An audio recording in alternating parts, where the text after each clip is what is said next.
fait, c'était un commentaire sur le sommet de l'initiative pour un Proche-Orient, ou plutôt un Moyen-Orient vert, dans sa deuxième édition, et qui s'est tenue lundi dernier dans la ville égyptienne, certainement de Sharm el-Sheikh, et qui a permis d'intensifier des points de repère pour promouvoir l'action climatique, ce qui ressort de la déclaration finale publiée sur Facebook à l'issue du sommet de l'initiative en marge des travaux de la COP27 sur fond de félicitations arabes et internationales.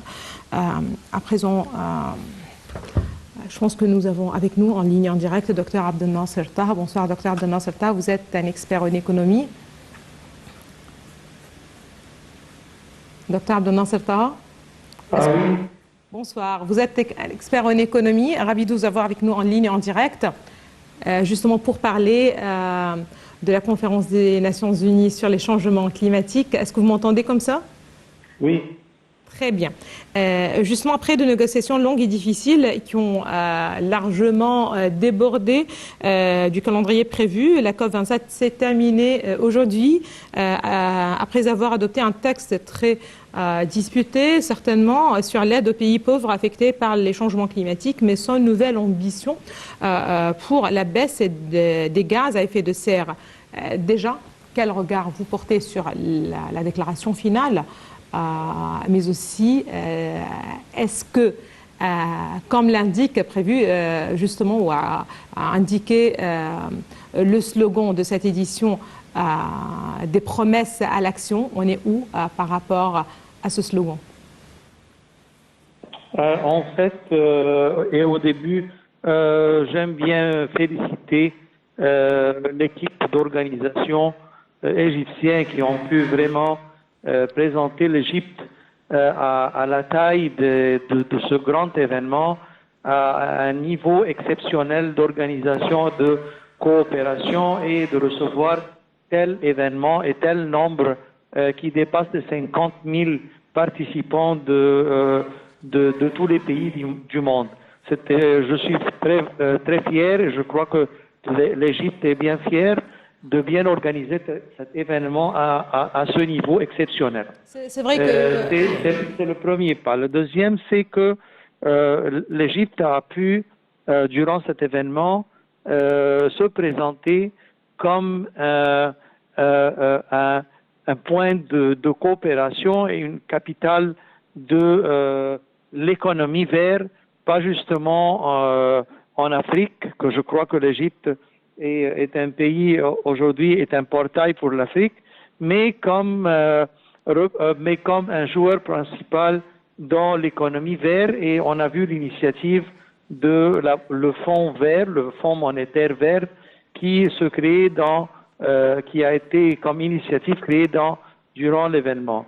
Il y avait plusieurs dossiers qui étaient vraiment très intéressants, comme l'hydrogène vert et l'investissement que l'Égypte a commencé à jouer un rôle et se présenter dans ce dossier qui est il y a beaucoup d'innovation et il y a beaucoup d'investissements qui peuvent aider l'Égypte à créer une économie dans l'énergie verte aussi exceptionnelle. Il y avait plusieurs intérêts que l'Égypte a pu accueillir et recevoir au monde entier dans l'économie verte et dans le changement climatique. Je crois qu'il y a maintenant plusieurs initiatives que l'Égypte va participer à partir d'aujourd'hui pour être un joueur principal au Moyen-Orient et en Afrique précisément.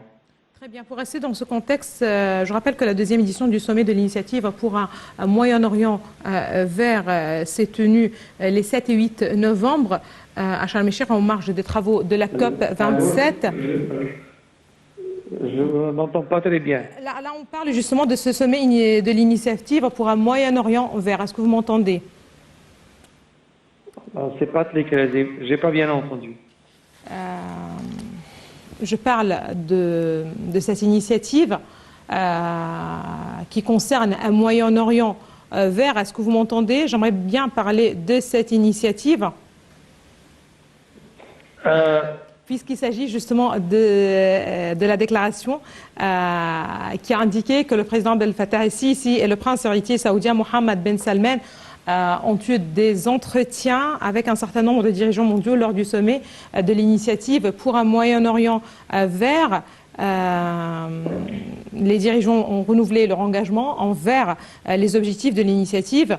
Je rappelle que le président Abdel Fattah el-Sisi avait auparavant insisté sur cette occasion en estimant qu'il s'agit d'une bonne occasion pour mettre l'accent sur cette importante initiative il y a environ un an aujourd'hui afin d'aborder l'un des aspects nécessaires de l'action climatique dans notre monde arabe et au Moyen-Orient. Moi, je considère que l'Égypte maintenant est devenue un capital essentiel au Moyen-Orient dans l'économie verte. Il y a aussi l'initiative saoudienne, la Saudi Vert, où il y a un grand dossier énorme de travail dans le changement climatique et le travail dans l'économie verte et l'énergie. Surtout, on a aussi un grand dossier qui se présente aussi très actif et très qualifié aux Émirats. Je crois qu'il y a plusieurs pays maintenant qui peuvent se créer une coopération exceptionnelle entre l'Égypte, l'Émirat et l'Arabie saoudite pour l'échange d'expériences et l'échange de travail et de boîtes qui investissent dans les trois pays. Ce que je trouve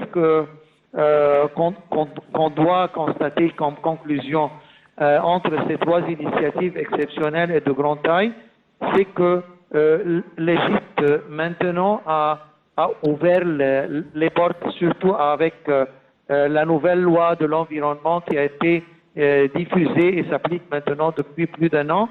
On a dans le recyclage une économie exceptionnelle. L'Égypte est un pays de très grande taille et les dossiers de recyclage, par exemple, et d'économie verte et d'énergie propre sont devenus très attirants dans l'économie et pour les investissements qui veulent participer dans le marché égyptien. D'autre part, l'Émirat et l'Arabie saoudite sont des pays pétroliers qui ont des réserves et d'économie pétrolière et avoir des investissements vers l'énergie et surtout l'énergie renouvelable est aussi un dossier que l'Égypte peut participer et avoir des projets en commun entre les trois pays. Très bien. Si vous parlez justement de cette coordination entre l'Égypte, l'Arabie saoudite et les Émirats arabes unis qui couvrent en fait plusieurs domaines, et si vous parlez en fait des efforts qui ont été déployés par l'Égypte au cours des dernières années, je rappelle que dans ce contexte que le président Sisi a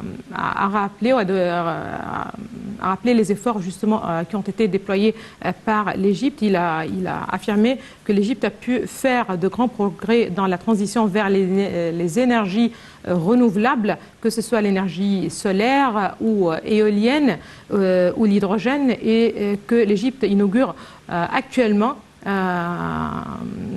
ou très prochainement des projets ambitieux dans le domaine des transports propres.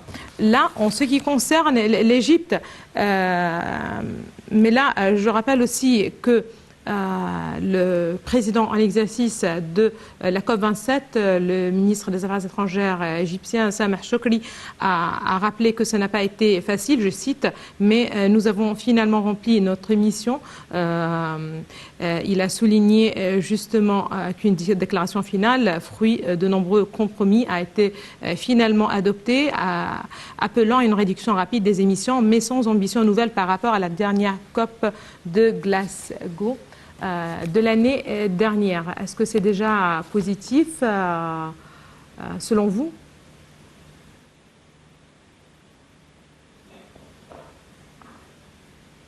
Dr Abdel Nasser?